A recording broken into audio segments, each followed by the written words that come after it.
The second step is the design of the amplifier type. What type of amplifier do we need? So here the design and the type, as we know, it can completely be specified with the four matrix parameters of the transmission 1 matrix, A, B, C, and D. And what we are going to design for this is the feedback configuration. So the feedback configuration, and this one sets the A, B, C, and D.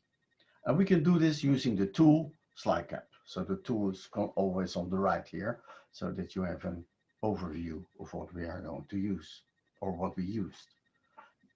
Why did we limit ourselves, confine ourselves to negative feedback amplifiers? Well, generally, negative feedback amplifiers outperform all non-feedback amplifiers.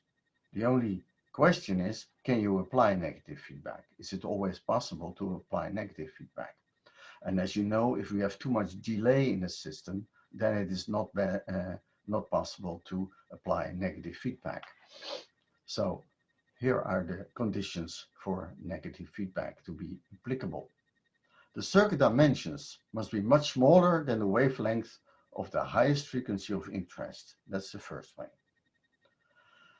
Second one is that the cutoff process frequency of the process must be much larger than the highest frequency of interest. Otherwise, everything you do, every transistor you add, adds a dominant pole, and even FT becomes dominant, and then you often with a few transistors have so many poles that you cannot have a stable or find a stable solution. So that is the reason. It's more practical, but you will see at the end, I hope I will have some time to do this today, that with this CMOS 18 process, which has a cutoff frequency of approximately 50 gigahertz, we can easily make this antenna amplifier with a bandwidth of 2 gigahertz. So it's 1/25 times the cutoff frequency of the process, and you can go much further.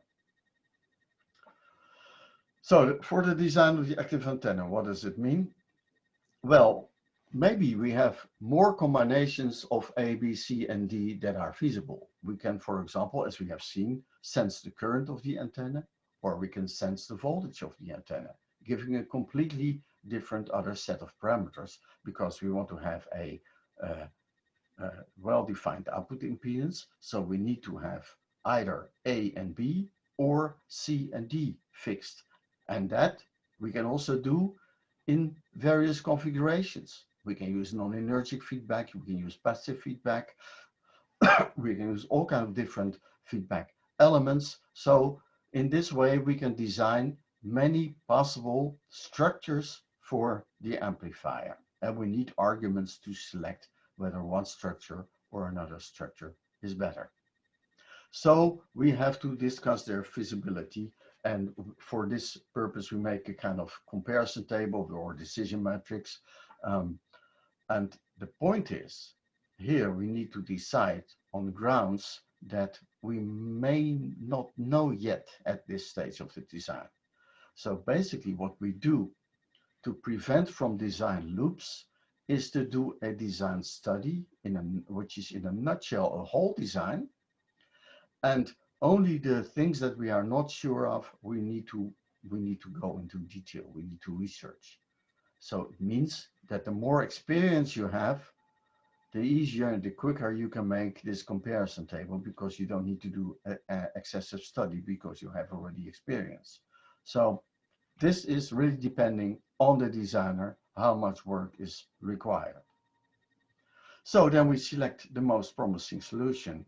And then we have what we call a functional design, of which the concept, so this is a concept of design, which is assumed to be feasible. So if you make the comparison table without any experience and you say, well, I think I can make it, then it might go wrong at the end. And that's what you don't want. We want to prevent from loops during the design process. So if you don't know things, either we don't do it, or we we study in advance in a kind of research or a study project the impact or of such things. So let's say for the antenna amplifier, we have studied very well, we have presented a few because this work was also done in the bachelor course. So here we have a configuration with 2 transformers and 1 sense resistor, and this feedback configuration sets A and B. So it has a voltage input and a characteristic output impedance set by series sensing and parallel sensing together, and all the comparison techniques that are used are series because A and B both require series comparison. So this is one solution. Another one, also A and B, is this one. It's like a voltage amplifier with capacitive feedback and a brute force technique for fixing the output impedance. So in series with the cable, we have to put simply 50 ohm there. Another one, also A and B, is this one. We make a non-energic feedback element, a transformer, and then a brute force technique. So this is just generating ideas, and maybe there are many more ideas and many more solutions for A and B, but maybe we do some, we focus also on other solutions. So here we have a C and D solution. Here we have a solution in which we are sensing the current with a sense resistor and then using a transformer and a feedback network, the